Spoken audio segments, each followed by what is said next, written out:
Sir, आज जब कोई मरीज किसी प्राइवेट हॉस्पिटल की इमरजेंसी में जाता है तो मानो घर की बचत, गहने, जमीन सब कुछ बेचने की नौबत आ जाती है।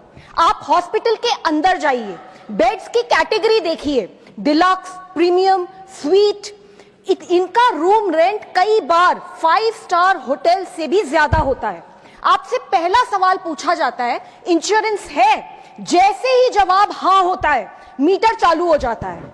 कमरे में पहुंचते ही thermometer, disposable gloves, mask, sanitizer सब कुछ बिल में जोड़ दिया जाता है। हम डॉक्टरों के इलाज पर सवाल नहीं उठा रहे हैं, हमारी जिंदगी बचाते हैं, वो भगवान समान है।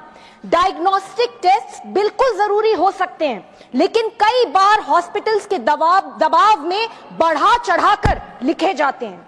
जेनरिक की जगह महंगी ब्रांडेड मेडिसिन लिखी जाती हैं, जो बाहर 15 to 20% डिस्काउंट पर मिलती हैं, लेकिन हॉस्पिटल में पूरी कीमत पर बेची जाती हैं। नर्सिंग चार्ज, डॉक्टर विजिट फी, रूम रेंट, सब कुछ इतना महंगा। बिल ट्रांसपेरेंट नहीं होते, बल्कि उनमें हिडन चार्जेस और अनएक्सप्लेन्ड फीस होती हैं। इंश्योरेंस कंपनियां भी इससे अलग नहीं हैं। प्रीमियम इतना बढ़ रहा है कि लोग पॉलिसी लेकर भी छोड़ने पे मजबूर हैं। ऊपर से कंपनीज छोटी छोटी बातों पर क्लेम्स रिजेक्ट कर देती हैं। नतीजा, हर साल लाखों परिवार कर्जे में डूब जाते हैं। सर, इस सेक्टर को रेगुलेट करने के लिए 2010 में क्लिनिकल एस्टैब्लिशमेंट्स एक्ट पास किया गया था, जिसने राज्यों को अधिकार दिया था कि वे मेडिकल प्रोसीजर्स की मैक्सिमम रेट्स तय करें। लेकिन आज भी सिर्फ 12 राज्यों ने इस कानून को अपनाया है।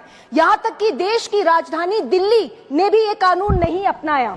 इसलिए सर, मेरी मांग है, नंबर 1, क्लिनिकल एस्टैब्लिशमेंट्स एक्ट को सभी राज्यों में मैंडेटरी बनाया जाए। 2, इमरजेंसी केयर में कानूनन इलाज पहले, बिल बाद में।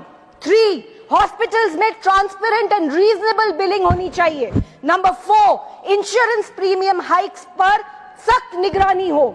सरकार की जिम्मेदारी है कि प्राइवेट हॉस्पिटल्स में भी इंसान को इंसान माना जाए, कोई रेवेन्यू मॉडल नहीं। Sir, this is very important for the health of our nation. Thank you sir.